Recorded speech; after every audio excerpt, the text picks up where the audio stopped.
Ladies and gentlemen, here is the latest bulletin from the Intercontinental Radio News. In the meantime, we take you to the Hotel Martinet in Brooklyn, where Bobby Millett and his orchestra are offering a program of dance music. Ladies and gentlemen, we interrupt our program of dance music to bring you a special bulletin from the Intercontinental Radio News. Take me out to the ball game. Take me out to the crowd. Hey, howdy, hi, and top of the morning to you. It is a Monday, and it is a busy Monday.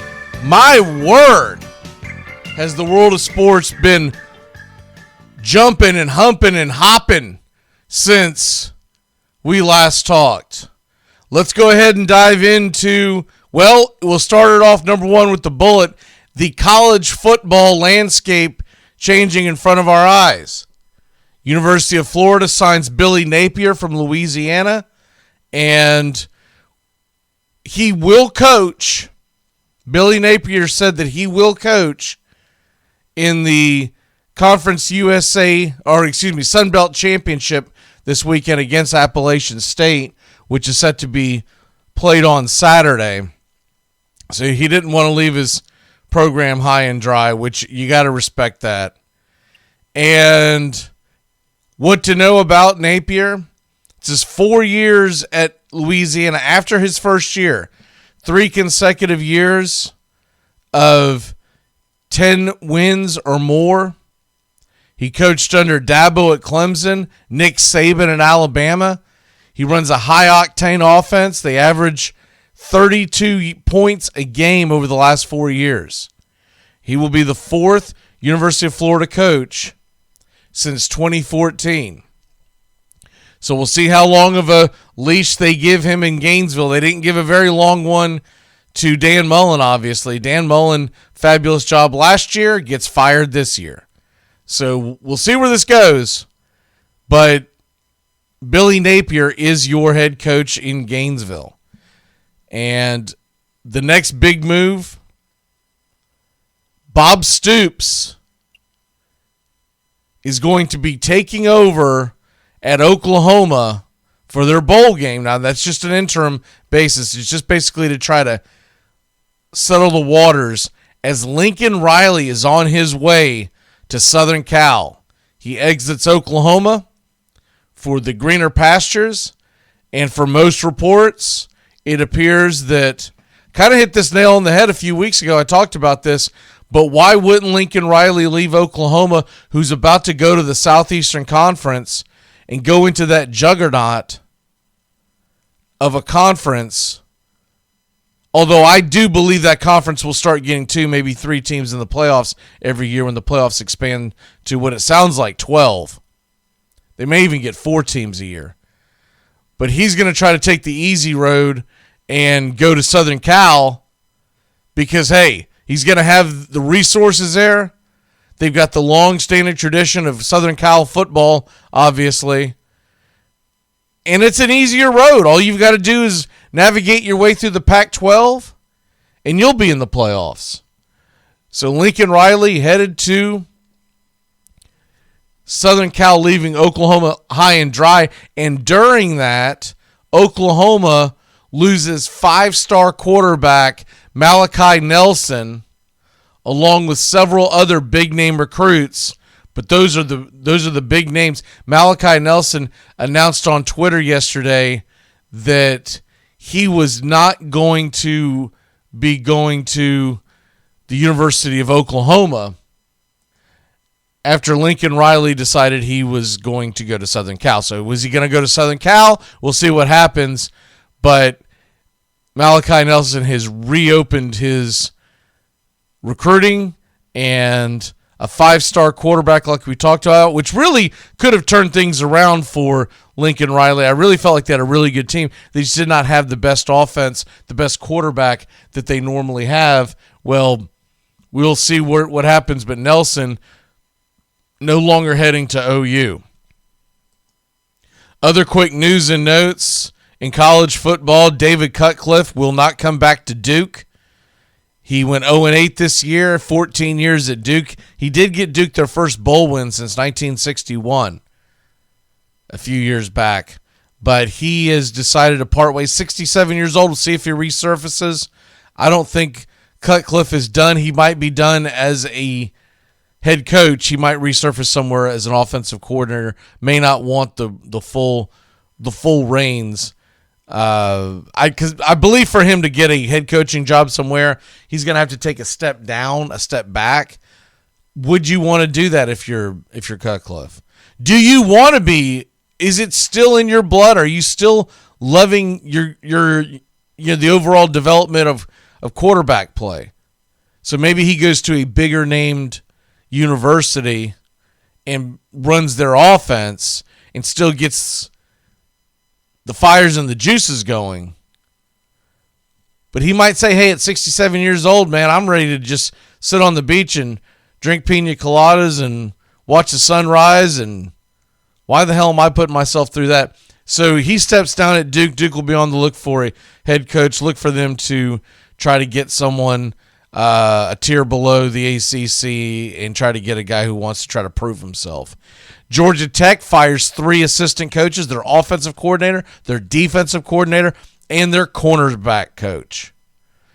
And this is all for Georgia Tech to try to save face and try to keep the wind moving in the right direction in that program. But they had a very disappointing year, so they fire their 3 big coordinators, and we'll try to start over from scratch there. So that moves us over to the National Football League. And real quick with the National Football League, don't have time to go through all the scores and whatnot, but the big ones that mattered yesterday, and there were quite a few really good games, but the ones that actually mattered yesterday, Colts lose to the Buccaneers 38-31. Phenomenal game by Leonard Fournette. I still contest he should have sat down inside the 5-yard line. They could have killed the clock and hit a chip shot field goal, and the game's over. Instead, they kicked the ball off, and the Colts run it all the way back deep into Tampa Bay territory, and the Tampa Bay defense stepped up and prevented a touchdown. But that should have never been an issue. That never should have been set up. And Fournette's got to be smarter there. I get it that he wanted his 100 yards rushing. He wanted to get his 4th touchdown of the day and set a Tampa Bay record. But when it's all said and done, all that really matters at the end of the day is that you get the W. And I guarantee you him and Tom Brady have that conversation this week of, man, it worked out, but I really feel like you should have laid down there. A veteran running back knows better. Should know better, but Leonard Fournette has always been about Leonard Fournette. It's one of the reasons why they got him out of Jacksonville. All right, moving on from that, Patriots dominate the Titans. No big surprise there with the Titans losing all of their big-name players. Hilliard had a big day, and he had a bad day. He had 12 carries, 131 yards. You love that, but he had 2 fumbles. So we'll see what goes forward with that. They'll go into the bye week and try to get healthy. They are banged up beyond belief. They're going to try to get healthy. They'll come off the bye against Jacksonville, and Jacksonville loses another one. They are now 2-9. The Titans will try to get ready to beat Jacksonville with their wounded lineup. Julio Jones will probably be back. We'll see what happens, but he'll probably be back. They'll still be without A.J. Brown, as he was just put on the IR. So with that being said, they're going to try to win that Jacksonville game without Brown and with Jones and the rest of the cast. The Patriots, just phenomenal football recently, and that sets up a Monday night showdown next week. We'll have the call here on Monday night we'll have the Monday Night Football call here on the Armchair Quarterbacks YouTube. Bills Patriots. Tones Ariel and I will bring you the game. All right, the other games to look at: Bengals crush the Steelers. Steelers not looking like a very good team, not looking like a playoff team right now. Broncos pound the Chargers. The Chargers, they look like a team that is very average at best. I know a lot of people were on their bandwagon early in the season. I was not. I feel like they are what they are. What are they, 6-5 now? That's about where I feel like that the Chargers should be. They've got a good offense, but Herbert will make mistakes, and they've got a so-so defense. And the Broncos and Chargers are now 20. That 28-13 victory. The Broncos and Chargers are now tied in the AFC West. Packers beat the Rams 36-28. Big win for the Packers. Aaron Rodgers, 307 yards and 2 touchdowns on a couple of broken, or a broken pinky toe. He said he's going to talk about with his physicians this morning and talk about whether or not he should think about getting some kind of a surgery done. They have a bye week coming up, so depending on what the timetable could be, he might be able to be back. We'll see what they do there. Normally, a toe surgery, a broken toe, normally that's going to put you out for a few weeks, so we'll see what Rodgers decides to do there. 49ers over the Vikings in a thriller, 34-26, excuse me. The Vikings just keep taking 2 steps back after they take 1 step forward. They're now 5-6 on the year. They drop it to the Niners, who are now 6-5. That's going to be a big game down the stretch, because when they go, these two teams are fighting for a wild card. They're not winning their divisions, and when they go down to the last nitty gritty and you start going to tiebreakers, this game is going to be enormous. Ravens beat the Browns, and all you can say about that is the Ravens are the worst 8-3 football team there is, but the Browns are even worse than them. That was a terrible football game. And stop it with you ESPN talking heads on all over Twitter last night making excuses on why Lamar Jackson was highly inaccurate and throwing interceptions left and right. They were trying to, oh my God, just the stupidity is real.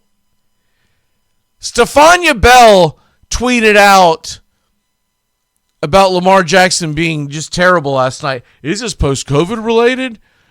Don't know. Could be.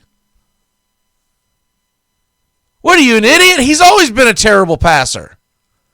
This is supposed to be your sport. When she tweets out stupid things about baseball, I just kind of scroll past it, because I know it's not her sport. I know she doesn't understand it. But football is supposed to be her sport. She's on a fantasy football show on ESPN every Sunday morning. And don't get me wrong, I like Stephania Bell. But quit trying to make excuses for why Lamar Jackson, 20 of 32, that doesn't sound terrible, right? But the fact remains, 165 yards in the air. 1 touchdown, 4 interceptions. 4 interceptions! And when you have 32 attempts and 165 yards, that tells you, you do the math, but that tells you that's a bunch of junk. You're talking about a very, very low average per pass. He got the 1 touchdown, which, by the way, was a phenomenal play by Andrews. Mark Andrews made an incredible catch at the end zone. It was really a terrible pass. But Lamar Jackson is who he is. He is a very good athlete that is almost impossible to shut down and contain. But he's a very below average thrower, and you just have to take the good with the bad. You just have to. If you're going to have Lamar Jackson as your quarterback, you're going to live with these bumps and bruises. What has been different this year than in other years, the Baltimore Ravens have been a very physical running team. This year, with all the injuries that they've had,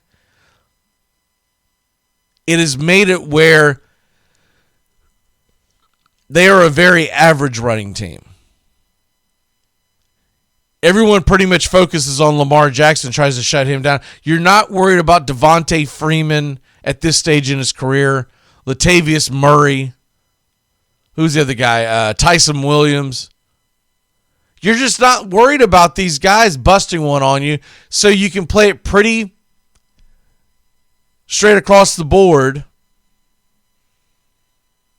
And you're not jamming a bunch of guys in the box. So because you're not jamming a bunch of guys in the box, their play action's not going to work. The receivers are actually going to be facing decent coverage. And it sucks, but this is who they are. So Baltimore has what I would consider below average defense, but my God, did the Cleveland Browns look bad. Hunt, 7 carries, 20 yards. Chubb, 8 carries, 16 yards. Baker Mayfield, 18 of 37, 247 and a touchdown.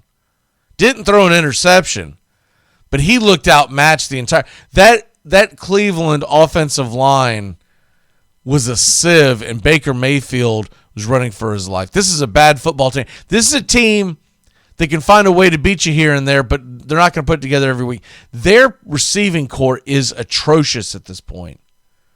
Jarvis Landry had a big night, but he also had that dopey fumble where he was, I don't know, they're trying to make him a passer, and all of a sudden he's in the pocket, surrounded by 3 guys and trying to chuck it up, and he got just annihilated. He has absolutely no peripheral vision. So Cleveland drops to 6-6, Baltimore 8-3. Baltimore's going to win their division. Baltimore's not going to make it very far in the playoffs this year. All right, so that takes us to the whirlwind of Major League Baseball free agency. And holy cow, have we had some free agency out there. Look, the deadline for the CBA is December 1st, which is Wednesday. So the last thing that you want to do is go into that CBA and have all your players locked out. Now, I'll give you the inside scoop. There was a plane spotted, or let me rephrase that. There was a plane leaving Los Angeles, California yesterday. Freddie and his wife without the kids. Now, no one knows where they were heading, but it was leaving Los Angeles, not arriving in Los Angeles. So, with that being said, what that means, normally, when the Freemans go on vacation, they normally do not leave their kids behind. That's just the way they are. Freddie's always complaining about not being able to spend enough time with his kids, et cetera, et cetera. So when you read the tea leaves, what everyone believes is he's heading somewhere to get wined and dined. It may be back to Atlanta. It may be elsewhere. But he was heading on what looked like a private jet, and we'll see what happens. We'll see if he's being wooed by the Braves and they're wanting to get him signed before the deadline tonight, or possibly could they be heading elsewhere? We can only hope in Braves country that he's heading back to Atlanta, but no way to know for sure until we hear the news. What we do know for sure is that Corey Kluber signed a 1-year deal with the Rays.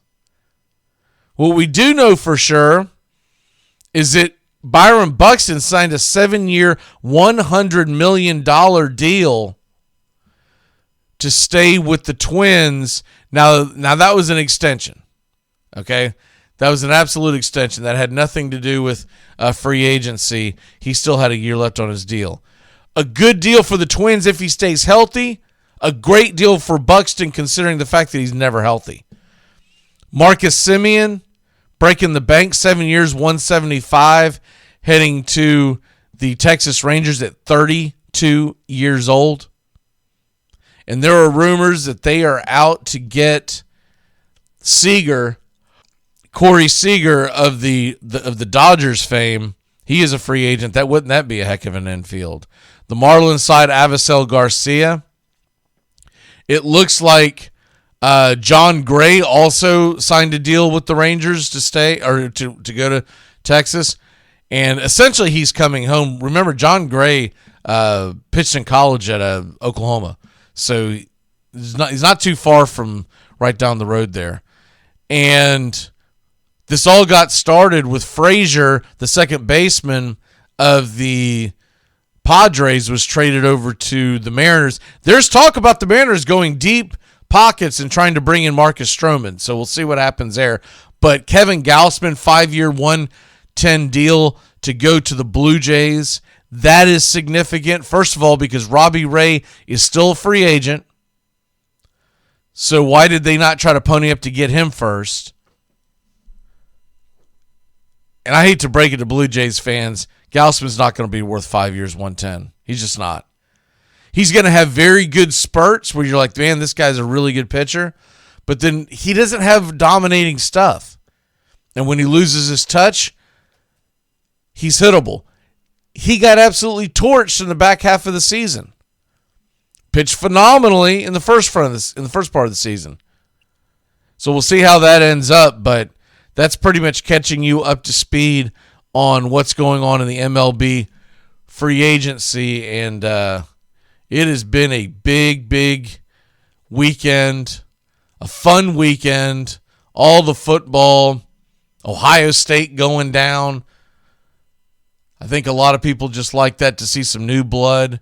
We almost got Alabama knocked out, but they lived to fight on another weekend. One can only hope that Georgia knocks them out and sends them on their way, and then we really get new blood across the board in the plus. You're not going to have Clemson. You're not going to have Ohio State. And hopefully we won't have Alabama, and that would set you up at Georgia, probably in Michigan, probably Cincinnati, unfortunately. And what about Oklahoma State getting their big W? All right, we'll see you tomorrow. And just a programming note, the time may change in the very near future at some point this week.